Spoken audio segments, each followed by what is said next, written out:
geht es um die Frage, ob Macht das Recht brechen darf, ob wir es Putin gestatten, die Uhren zurückzudrehen in die Zeit der Großmächte des 19. Jahrhunderts oder ob wir die Kraft aufbringen, Kriegstreibern wie Putin Grenzen zu setzen. La guerre en Ukraine a enclenché un processus de modernisation de l'armée allemande. Le chancelier Olaf Scholz a annoncé, en février 2022, allouer un fonds spécial de 100 milliards d'euros pour transformer la Bundeswehr.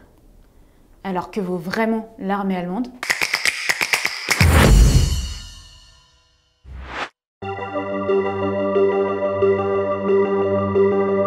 L'armée allemande est classée 25e dans le classement mondial GFP, bien loin derrière d'autres pays européens, comme la France, classée 9e, l'Italie, 10e, ou même encore la Pologne, classée 20e.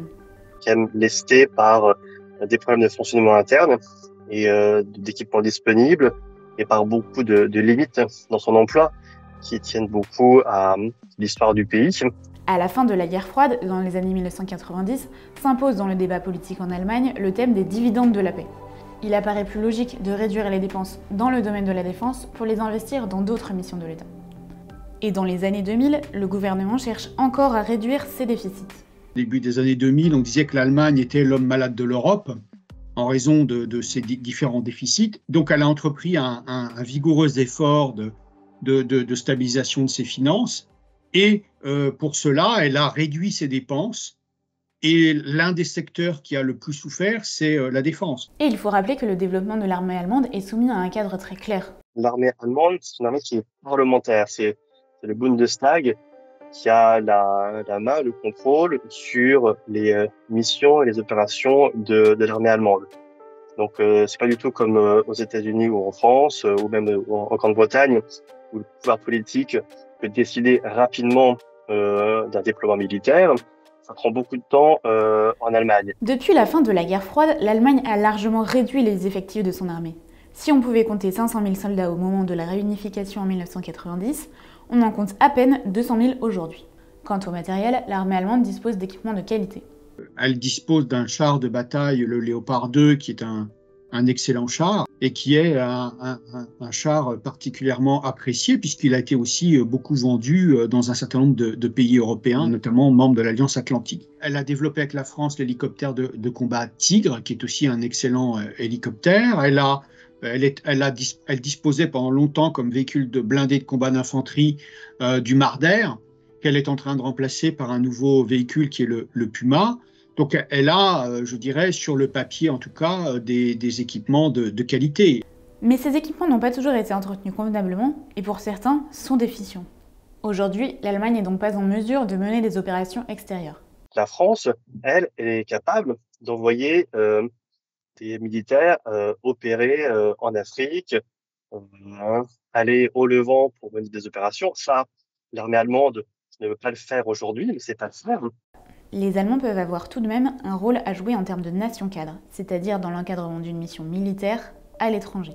Les Français sont nation cadre du déploiement de l'OTAN en Roumanie, mais les Allemands sont nation cadre du déploiement de l'OTAN en Lituanie. Donc c'est une responsabilité.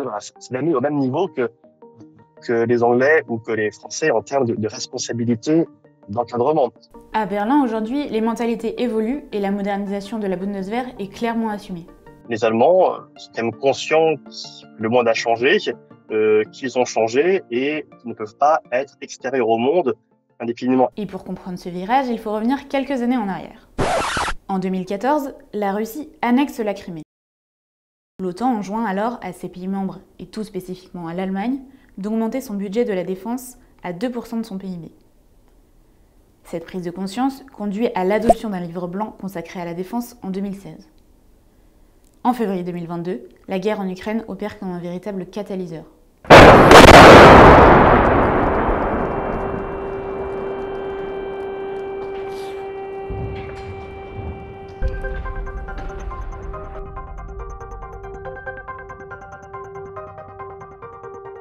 Wir erleben eine Zeitenwende.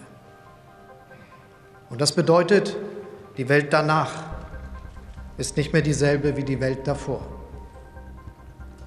Im Kern geht es um die Frage, ob Macht das Recht brechen darf, ob wir es Putin gestatten, die Uhren zurückzudrehen in die Zeit der Großmächte des 19. Jahrhunderts oder ob wir die Kraft aufbringen, Kriegstreibern wie Putin Grenzen zu setzen. Un basculement qui s'est produit en Allemagne à l'occasion de la guerre, et ça, c'est aussi un mouvement dans le pays qui a aussi évolué et qui est prêt à assumer des responsabilités. Donc les Allemands ont enfin décidé d'atteindre cet objectif de 2% de leur PIB et de voter un fonds spécial de 100 milliards d'euros pour rattraper tout le retard qu'ils ont accumulé dans leur armée sur les performances de leur matériel, le renouvellement, la maintenance. Donc c'est un effort qui est symboliquement très fort, mais qui va seulement permettre peut-être à l'armée allemande de rattraper un retard accumulé depuis des années. Ces 100 milliards d'euros seront décaissés progressivement. Les prévisions de dépenses reflètent les priorités définies par les états-majors.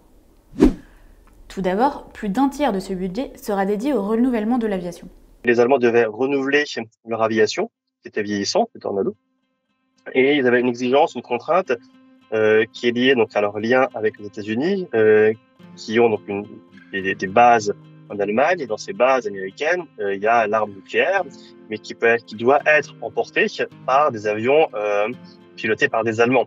Et donc pour que ces avions allemands puissent emporter la bombe, il fallait absolument, c'est une contrainte américaine, acheter des avions américains, donc des F-35.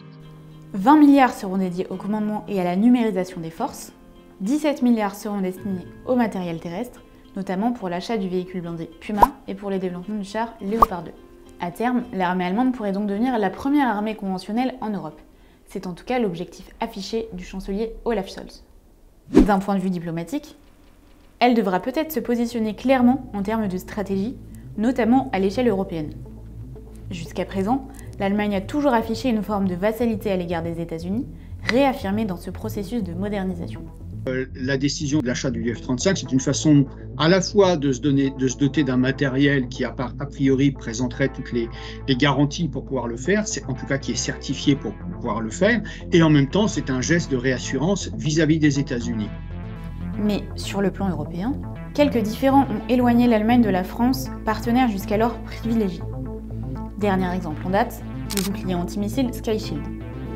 En octobre dernier, 14 pays européens ont ratifié à l'initiative de l'Allemagne un accord pour développer un bouclier antimissile sur le flanc est de l'Europe. Ces États ont acheté du matériel déjà existant, américain ou israélien. La France, elle, a refusé de signer ce traité. On voit bien la différence d'approche en termes de défense entre Français et Allemands. D'un côté, les Français qui veulent avoir une défense souveraine de l'Europe, et les Allemands qui ont une approche financière. Ils ont de l'argent à dépenser, donc ils sont prêts à dépenser tout de suite pour acquérir des systèmes, même si ceux-ci sont étrangers.